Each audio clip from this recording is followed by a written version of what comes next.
The history of Israel's Air Force is really interesting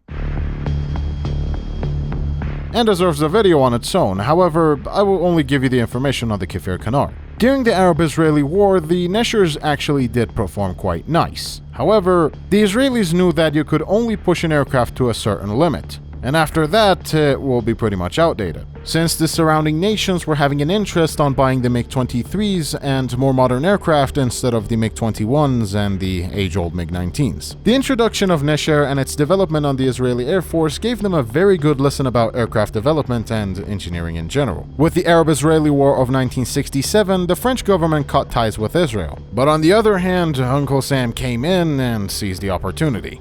Just like always. Hell yeah, brother! Israel received brand new F-4E Phantoms and A-4 Skyhawks and the license to build them from ground up. Yeah, and yes, including their engines.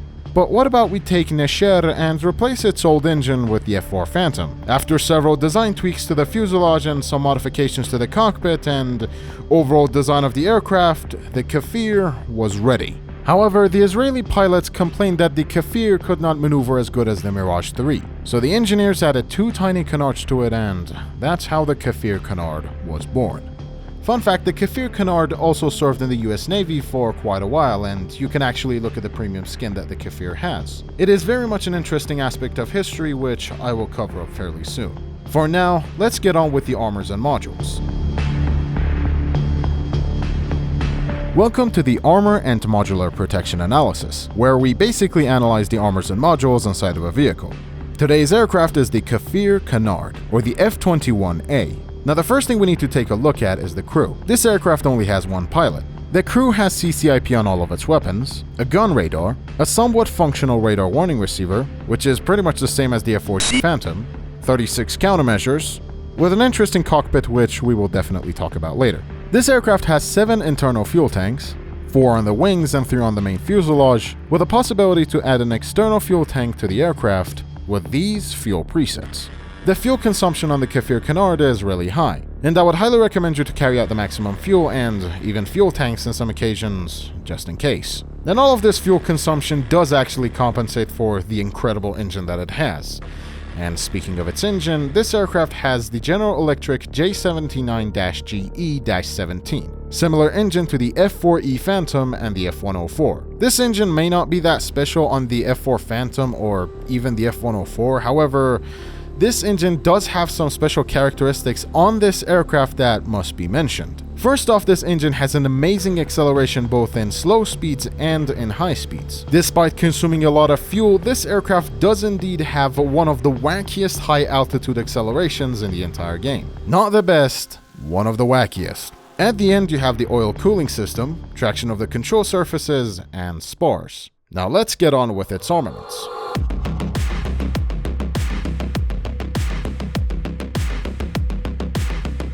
Let's start from the ground attack ordnances. With the 500-pound bombs, 750-pound bombs alongside a weird fuel tank-ish mount.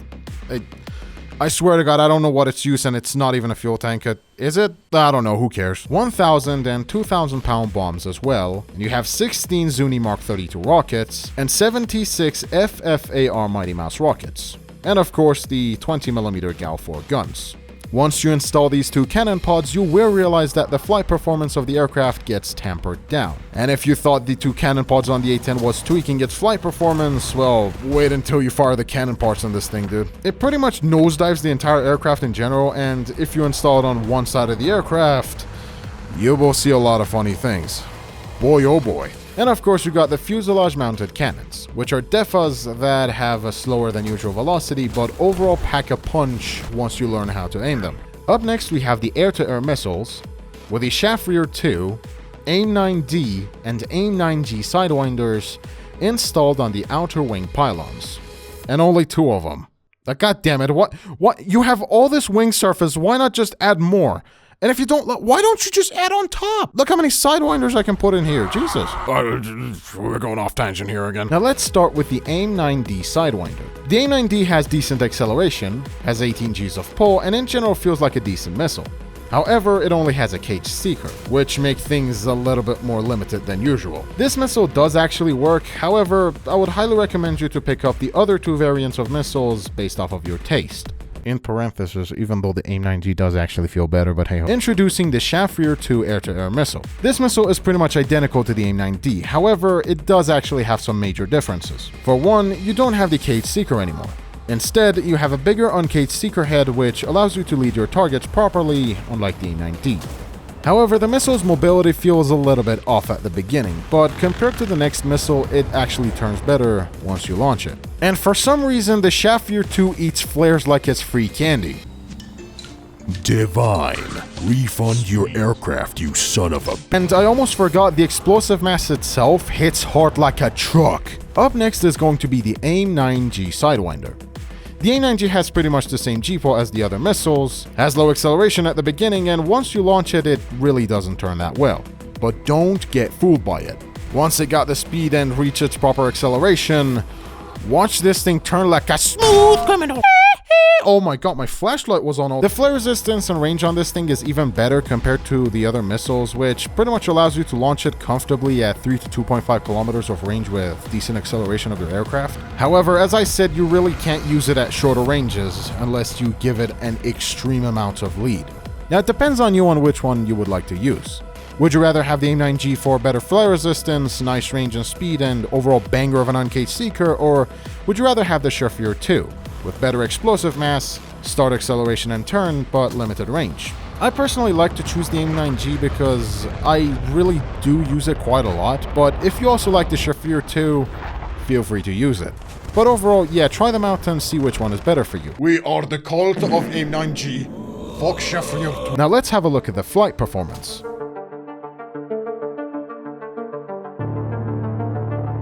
As I said in the beginning, this aircraft has incredible acceleration both in slow and high speeds. And as I always say in some of my videos, it just does not want to stop at all.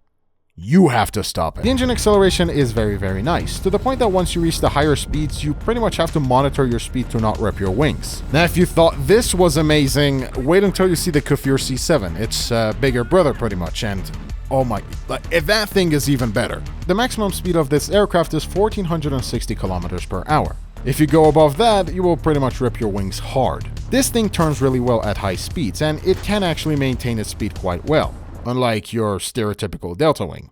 I'm looking at you, vegetarianist. Shout out to my boy Scotty, hell yeah. Once you get into slower speeds though, it turns like a dime, but you bleed speed a lot more. You can also notice it if you played simulator battles. But if you put less pressure on turning, you will realize that you can start to gain more speed. So manage your energy and turn when you're playing in sim. Other than that, I will talk about sim a little bit further into this video. Now let's have a look at the game modes.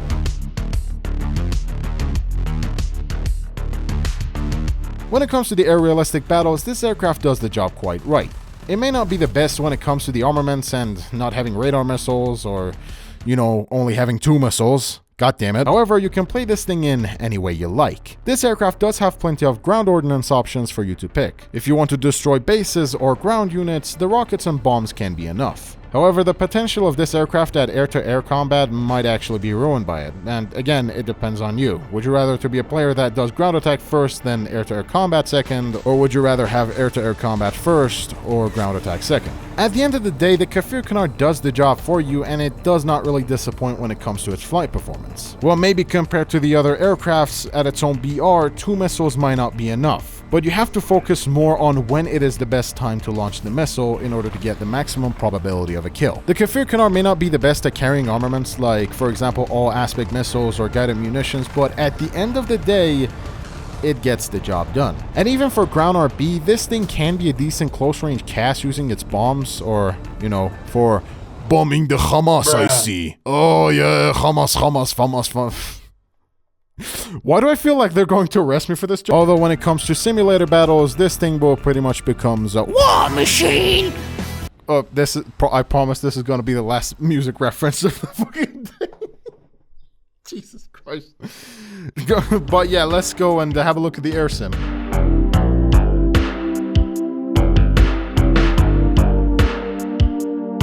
When it comes to simulator battles, this aircraft is just a hidden gem. If you're a new player, this aircraft will definitely teach you on how you can identify enemies without any kind of radar. Every time you look at a dot on your screen, you have to identify several things. 1. Is that dot physical or digital?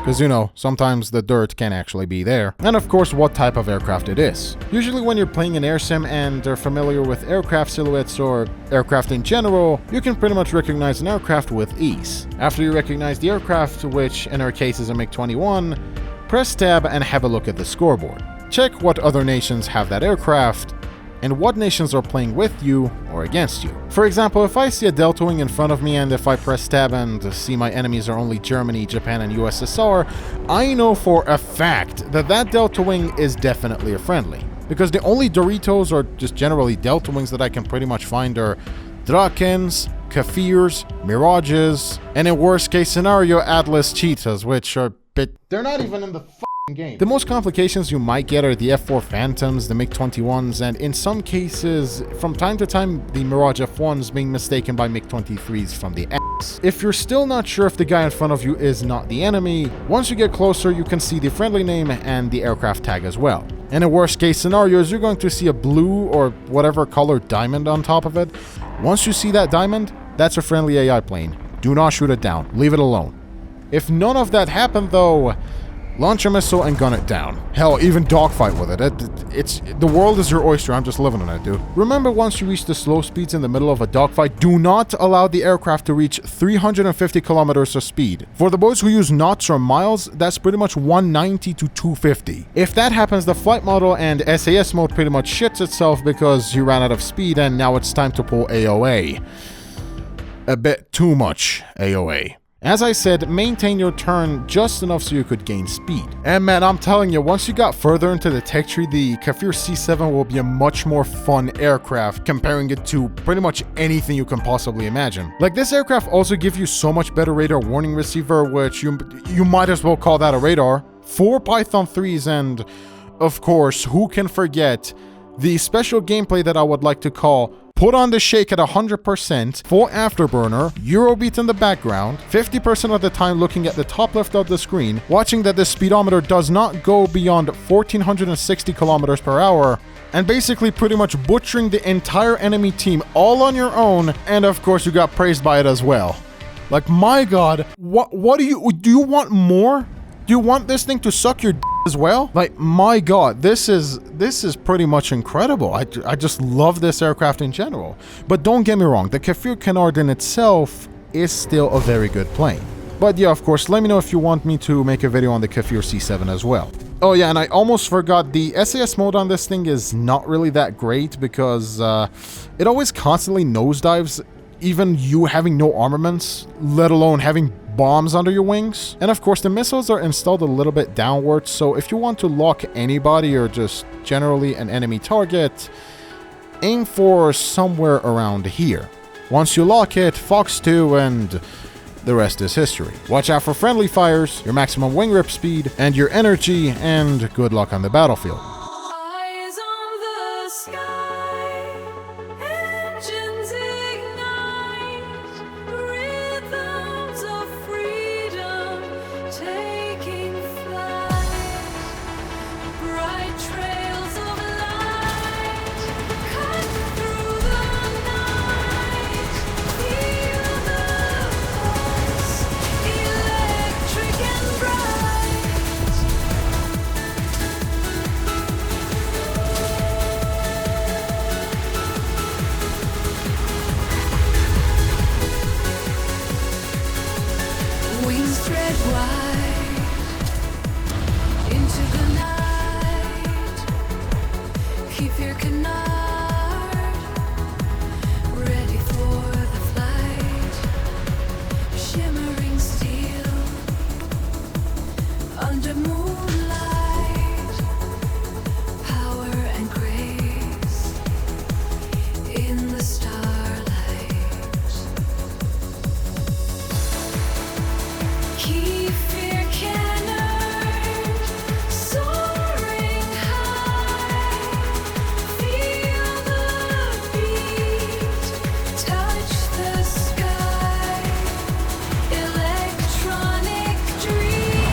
The Kfir Canard was one of the most interesting and lovely aircrafts I have ever stumbled upon. It was one of those aircrafts that gave me a weird feeling on the surface due to its limited air-to-air ordinances. However, once I dug deeper, I realized what type of a beast I was dealing with. With that being said, ladies and gentlemen, thank you so much for watching this video. If you enjoyed it, make sure to like and subscribe to the channel, dislike it if you dislike it, and if you want to support my channel even more, you can also give a super thanks or join my YouTube membership if you want to. For now, this is me, Bob Dickinson from Sullivan Avionics, and thank you for watching.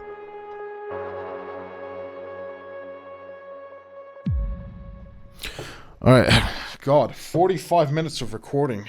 Jesus Christ. Oh, I finally finished it. I had food on the stove. Fuck it, we're eating carbon tonight.